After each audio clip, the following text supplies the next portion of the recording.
C'était le 5 juin 2002, à 1h30 du matin, dans le quartier aisé de Federal Heights, à Salt Lake City, Utah, quand Elizabeth Smart, 14 ans, a été brutalement arrachée à son lit par un kidnappeur armé d'un couteau. Le son de la vitre brisée et des cris désespérés a percé l'air nocturne, un contraste saisissant avec le paysage paisible et résidentiel. En quelques secondes, le monde d'Elizabeth a été renversé. Sa sœur cadette, Marie-Catherine, était figée de peur, feignant de dormir tandis que l'agresseur passait devant elle. La chaos s'est déroulée en quelques secondes, laissant la famille Smart dans un état de choc total. La scène était une de chaos et de terreur totale lorsque Brian David Mitchell, un manutentionnaire de 49 ans et prophète autoproclamé, entra dans la résidence Smart par une fenêtre de salle de bain ouverte. Il avait travaillé pour la famille pendant plusieurs mois, gagnant leur confiance. Les yeux de Mitchell se sont fixés sur Elizabeth, qui a essayé de se défendre mais a été dominée par son agresseur. L'intrus a pris un couteau dans la cuisine et l'a tenu à la gorge d'Elizabeth, sa voix froide et menaçante tandis qu'il demandait à Elizabeth de se lever. Les yeux de Marie-Catherine étaient fixés sur l'horreur qui se déroulait devant elle, son esprit en train de faire de la peur. Elizabeth Smart avait 14 ans quand sa vie a été brisée en un instant. Elle avait été une adolescente brillante et joyeuse, aimée par sa famille et ses amis. Sa disparition a marqué le début d'un long et pénible voyage de traumatisme et de peur. Le couteau a brillé dans la lumière faible de sa chambre, un rappel constant de sa vulnérabilité. Les yeux de Mitchell, froids et calculatifs, semblaient percer l'âme d'Elizabeth quand il a entouré son poignet de ses doigts, la tirant vers la porte. Alors que Mitchell traînait Elizabeth hors de sa chambre, Marie-Catherine a vu et entendu tout leur deal depuis quelques pieds de distance. Elle était paralysée de peur, incapable de bouger ou de faire un son, tandis que Mitchell et Elizabeth disparaissaient dans la nuit. Le son de leurs pas a échoé dans le couloir, un rappel brutal de l'horreur qui s'était déroulée. Ce n'est qu'une fois que Mitchell et Elizabeth ont disparu de la vue que Marie-Catherine a trouvé le courage de crier après sa mère. Mais c'était trop tard, Elizabeth était partie, et leur vie ne serait jamais la même. Elizabeth Smart, une fille de 14 ans vivant à Salt Lake City, dans l'Utah, avec sa famille, est au centre de ce tragique cas. Née le 3 novembre 1987, elle était connue pour son intelligence, sa beauté et sa personnalité enjouée. En grandissant dans un foyer conservateur avec ses parents, Lois et Ed Smart, Elizabeth était bien éduquée et avait un avenir prometteur devant elle. Ses parents, en particulier son père, étaient des figures de premier plan dans la communauté LDS de l'Utah, étant respectés et des entrepreneurs réussis.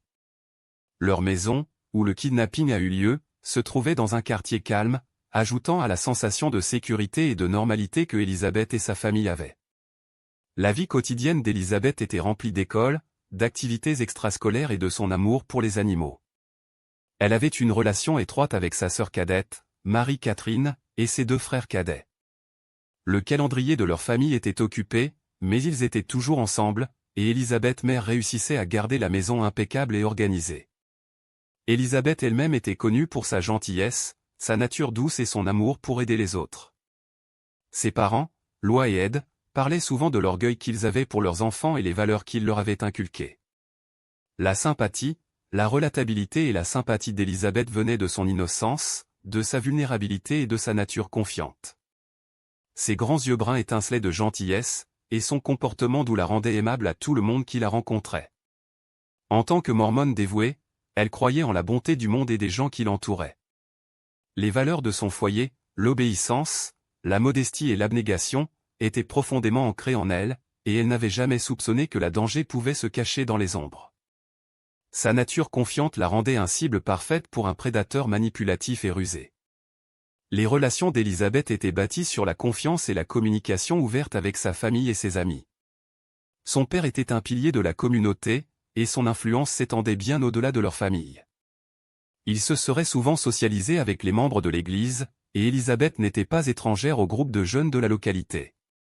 Cependant, le rythme de vie occupé de son père et son implication dans la politique avaient créé un sentiment de séparation de la vie quotidienne de leur famille.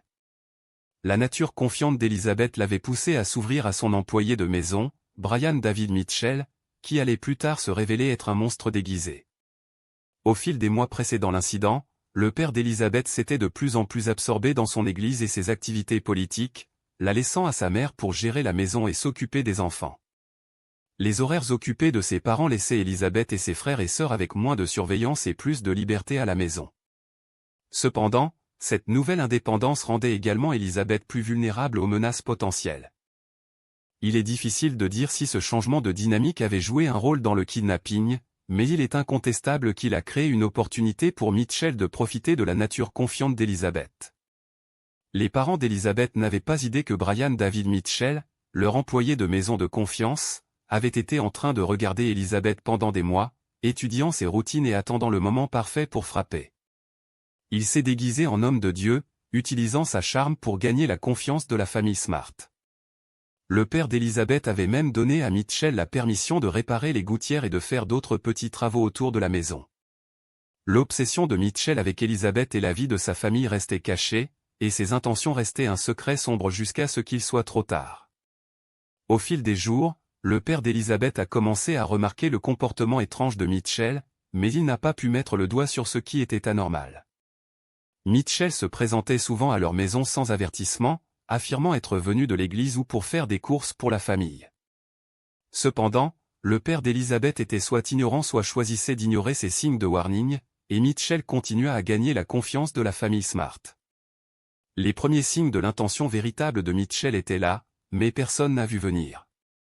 La question qui se pose à tous est, comment une famille normale comme les Smart a-t-elle pu tomber victime d'un kidnapping ? La réponse se trouve dans la complexité de la nature humaine et la facilité avec laquelle la confiance peut être exploitée. En plongeant plus profondément dans ce tragique cas, nous allons découvrir la vérité choquante derrière le kidnapping d'Élisabeth et le monstre qui a manipulé sa famille et elle-même.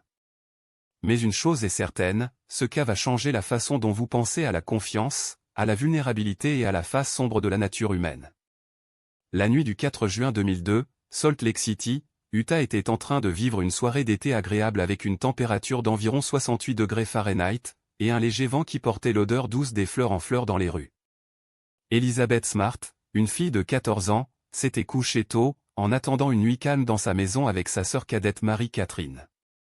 La lune était pleine, projetant une lumière douce sur le quartier, mais aucune de cette sérénité ne durerait longtemps.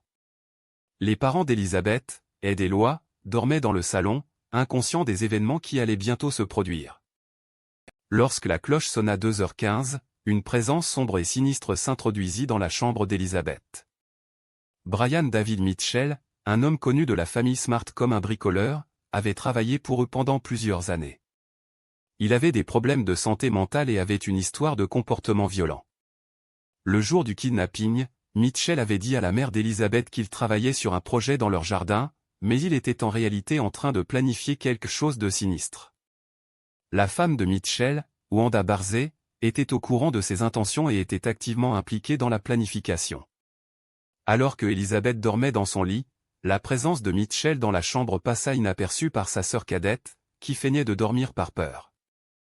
À 2h15, Mitchell entra dans la chambre d'Élisabeth, armé d'un couteau, et exigea qu'elle sorte du lit. Élisabeth, encore demi-endormie, obéit aux demandes de Mitchell, et il la conduisit hors de la maison et dans la nuit. Le plan de Mitchell était de prendre Élisabeth à un campement isolé aux abords de Salt Lake City, où lui et sa femme avaient installé une maison de fortune. Le trajet n'était pas sans incident, car Mitchell et Élisabeth rencontrèrent plusieurs personnes en chemin, mais il fut en mesure de garder son déguisement intact en habillant Élisabeth d'un manteau long et d'un voile. Élisabeth fut violée et retenue captive par Mitchell et Barzey pendant 9 mois. Les voisins de la famille rapportèrent avoir vu Mitchell et Barzey à plusieurs reprises, mais ils ne furent jamais soupçonnés de rien. La famille et les amis d'Élisabeth cherchèrent la jeune fille de manière extensive, mais toutes les pistes se révélèrent vaines. Le détail le plus choquant de ce crime est que Élisabeth Smart a été présentée en public avec ses captifs, vêtue de tenue blanche complète, sans susciter le moindre soupçon. C'est un spectacle glacial de la ruse de Mitchell et de sa capacité à se fondre dans la société. En fait, Élisabeth et ses captifs ont même été vus marcher dans un parc, à quelques miles de sa maison, mais personne ne soupçonna rien. C'est un témoignage de la compétence de Mitchell en tant que prédateur et un rappel que les monstres parmi nous peuvent souvent se cacher en pleine vue. Les détectives ont été d'abord informés de la disparition d'Élisabeth par sa mère, Loa Smart, lorsque celle-ci a découvert la fenêtre de la chambre d'Élisabeth ouverte et son lit non fait le matin du 5 juin 2002. Les policiers ont été appelés immédiatement, et les officiers ont commencé à faire le tour du quartier pour trouver tout témoin possible. Ils ont interrogé les membres de la famille d'Elizabeth et les voisins, rassemblant des informations cruciales sur les événements de la veille. Les enquêteurs ont cherché la maison et la zone environnante, collectant des preuves qui pourraient avoir été laissées derrière par l'enlèveur. La sœur cadette d'Elizabeth, Marie-Catherine, a également rapporté qu'elle avait feint d'être endormie dans la chambre d'Elizabeth pendant l'enlèvement. La pièce clé d'évidence qui a changé le cours de l'enquête était un échantillon de ADN provenant d'un paire de chaussettes d'Elizabeth, qui ont été trouvées dans le jardin où elle a été emmenée. L'ADN a été plus tard associé à Brian David Mitchell, un manutentionnaire de 48 ans qui avait travaillé précédemment pour la famille Smart. Mitchell, également connu sous le nom d'Amy ou Emmanuel, avait une histoire de comportement erratique et avait été connu de la famille d'Elizabeth. Malgré son comportement suspect, Mitchell a initialement coopéré avec l'enquête policière. Alors que les détectives creusaient plus profond, ils ont découvert un motif plus sinistre derrière les actions de Mitchell. Au fur et à mesure que l'enquête progressait, les détectives ont identifié Mitchell comme un suspect principal, ainsi que sa femme, Wanda Barzee. Ils ont découvert que Mitchell avait été en train de harceler Elizabeth et avait montré une fascination troublante à son égard. Les membres de la famille de Mitchell ont également rapporté qu'il avait une histoire de maladie mentale et avait fait des menaces contre la famille d'Elizabeth. Les détectives ont également découvert que Mitchell avait une histoire de manipulation des gens et avait convaincu plusieurs de ses adeptes de lui donner de l'argent. Plus les enquêteurs apprenaient sur Mitchell, plus il semblait que c'était lui qui était responsable de la disparition d'Elizabeth. Le faux indice dans ce cas était une piste sur un homme nommé Isaiah Powell, qui avait été vu près du quartier d'Elizabeth à l'époque de sa disparition. Powell a été investigué et interrogé par la police, mais il avait une alibi solide et a été finalement clairé comme suspect.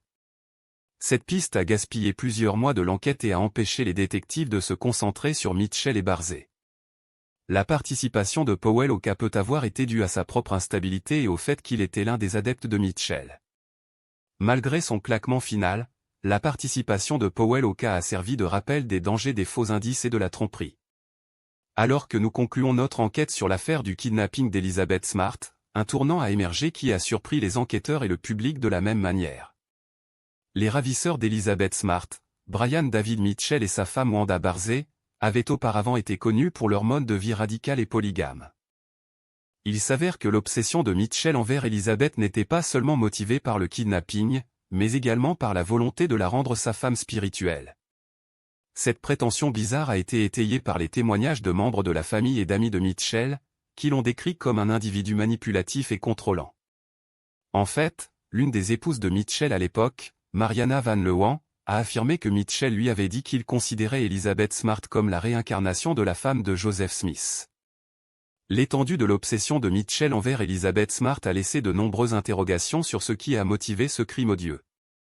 L'histoire de Mitchell de problèmes de santé mentale et son implication dans le polygamie ont été étudiées de manière approfondie par les psychologues forensiques, qui croient que ces facteurs ont joué un rôle significatif dans sa décision de kidnapper et d'abuser d'Elizabeth.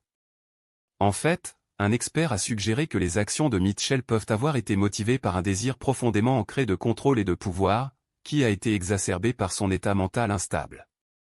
Malgré ces révélations, la nature exacte des motifs de Mitchell reste incertaine, laissant de nombreux à spéculer sur l'étendue véritable de ses motivations.